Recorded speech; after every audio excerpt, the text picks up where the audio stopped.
Assalamualaikum warahmatullahi wabarakatuh. Kami dari kelompok 4 Progestin Only Contraception. Adapun anggota kelompok kami yang pertama, Saya Salmawati Ar dengan NIM 055. Saya Reski Nurjaya ZG dengan NIM 062. Saya Amalia Aniza dengan NIM 066. saya Andi Fatir Reski dengan NIM 067. Saya Syifa Salsabila dengan NIM 072. Saya Nurul Kolbi Arma dengan NIM 073. Saya Anissa Mutia Hakim dengan NIM 074. Saya Nurul Atia dengan NIM 075.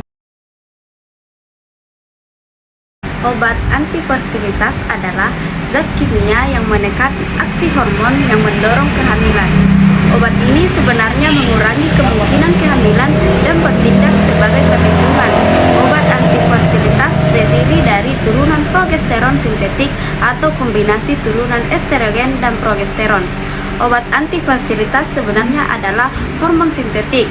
Saat pil progesteron diminum, lendir di serviks menebal.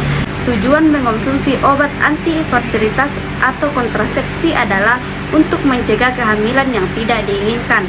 Kontrasepsi digunakan oleh individu yang ingin mengontrol rencana kehamilan mereka, baik untuk alasan pribadi maupun medis. Adapun beberapa golongan obat antifertilitas, yang pertama, kontrasepsi hormonal merupakan metode pengendalian kelahiran yang menggunakan hormon sebagai penghambat ovulasi atau pematangan sel telur pada wanita. Selanjutnya, kontrasepsi darurat. Kontrasepsi darurat adalah metode kontrasepsi yang digunakan setelah melakukan hubungan seksual tanpa proteksi atau kondom untuk mencegah kehamilan yang tidak diinginkan. Adapun progestin only contraception atau kontrasepsi hanya progestin. Dalam situasi ini di mana estrogen dapat dikontraindikasikan, penggunaan progestin oral dosis rendah akan terus-menerus dapat digunakan. Ada dua kontrasepsi oral progestin saja yang tersedia di Amerika Serikat, umumnya disebut sebagai pil mini.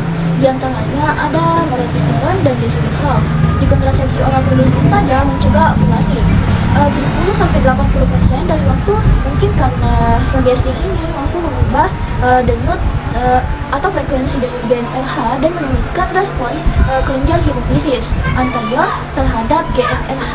Meskipun frekuensi ovulasi relatif tinggi, bentuk kontrasepsi ini 96-98% efektif, menunjukkan bahwa mekanisme sekunder seperti perubahan lendir, serviks, penerimaan endometrium, dan peristaltik tuba juga bekerja karena progesteron ini mampu menghambat proliferasi endometrium dan meningkatkan sekresi endometrium.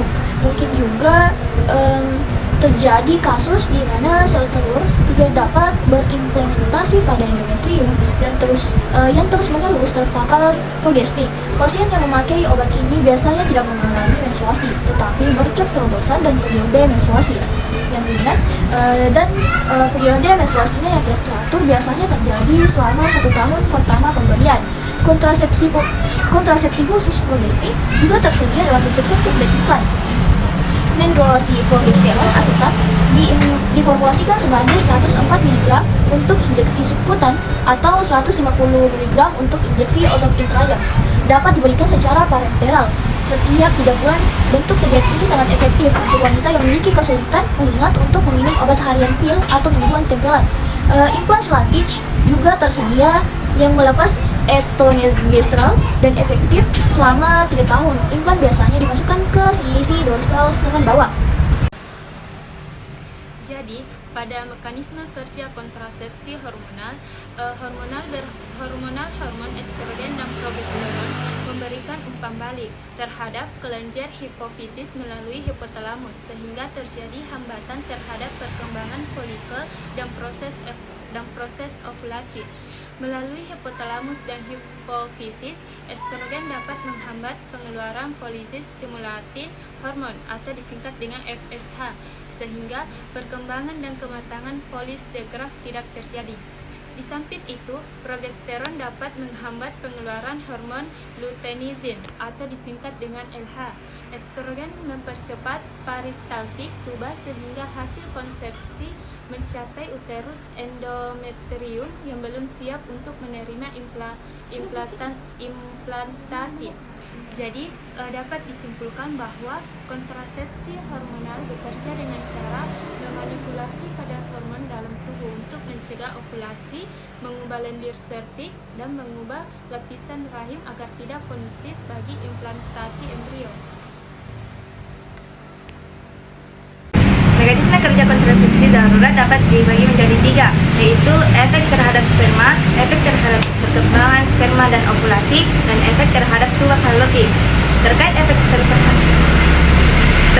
terhadap sperma, data in vitro menunjukkan bahwa levonorgestrel atau disingkat dengan LNG dalam dosis yang relevan untuk kontrasepsi darurat tidak memiliki efek langsung pada fungsi sperma.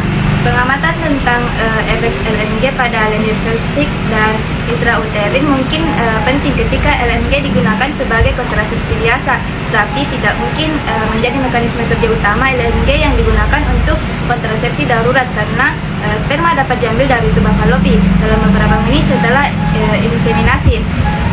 Selain itu, telah dilaporkan bahwa spermatozoa yang viabel ditemukan di saluran genital wanita 24-28 jam setelah mengonsumsi LNG. Jadi, tidak terdapat mekanisme tunggal untuk kontrasepsi darurat. Mode mekanisme bervariasi sesuai dengan hari siklus menstruasi saat berhubungan seksual terjadi. Waktu dalam siklus menstruasi bahwa kontrasepsi darurat didirikan dan jenis kontrasepsi darurat yang digunakan. Cara kerja dari kontrasepsi yaitu mencegah ovulasi, mengentalkan lendir serviks dan membuat rongga dinding rahim yang tidak siap menerima pembuahan dan menghalangi bertemunya sel telur dengan sel sperma. Tujuan dari penggunaan kontrasepsi adalah mengatur pendewasaan, perkawinan, mengatur kehamilan dan kelahiran, memelihara kesehatan ibu dan anak, dan peningkatan ketahanan dan kesejahteraan keluarga. Adapun jenis kontrasepsi hormonal yang hanya mengandung progestin terdiri dari mini pil, karbon suntik progesteron asetat atau biasa disingkat dengan DMPA, dan implan dan intrauterine device atau IUD. Yang pertama itu pil progestin yang biasanya dikenal sebagai pil mini adalah pil kontrasepsi yang hanya mengandung hormon progestin. Pil ini harus diminum setiap hari pada waktu yang sama untuk efektivitas yang maksimal. Adapun contoh dari pil progestin ini termasuk norepinephrine dan desogestrel. Keuntungannya yaitu membuat menstruasi teratur dan efek sampingnya yaitu akseptor akan mengalami haid tidak teratur dan berkurangnya darah haid serta berkurangnya dismenor. Yang kedua itu ada suntik DMPA atau biasa atau depo-metroxyprogesterone asetat yang diberikan secara injeksi setiap 3 bulan dengan cara disuntik intramuskular atau di daerah bokong. Obat ini hanya mengandung progesteron dan memiliki angka kegagalan di bawah 1% per tahun. Namun obat ini memiliki beberapa efek samping berupa gangguan haid, perubahan berat badan, keputihan, perasaan lesu, tertundanya kesuburan, mual, muntah, pusing atau sakit kepala dan lain sebagainya. Selanjutnya itu ada implan. Kontrasepsi implan adalah suatu alat kontrasepsi yang disusupkan di bawah kulit, biasanya di lengan bagian atas. Efek sampingnya yaitu peningkatan berat badan karena hormon yang terkandung dapat merangsang pusat pengendali nafsu makan di hipotalamus.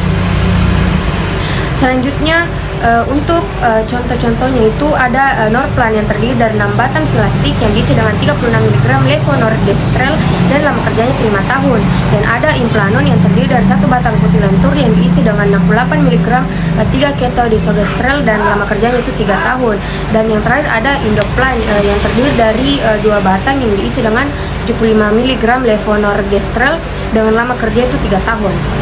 Yang terakhir itu ada kontrasepsi IUD atau intrauterine device atau alat kontrasepsi dalam rahim, yang dimana alat kontrasepsi yang dimasukkan ke dalam rongga rahim dan terbuat dari plastik yang fleksibel. Beberapa jenis IUD ini dililit tembaga bercampur perak dan ada yang disisipi hormon progesteron. Nah, sekian dari saya, terima kasih.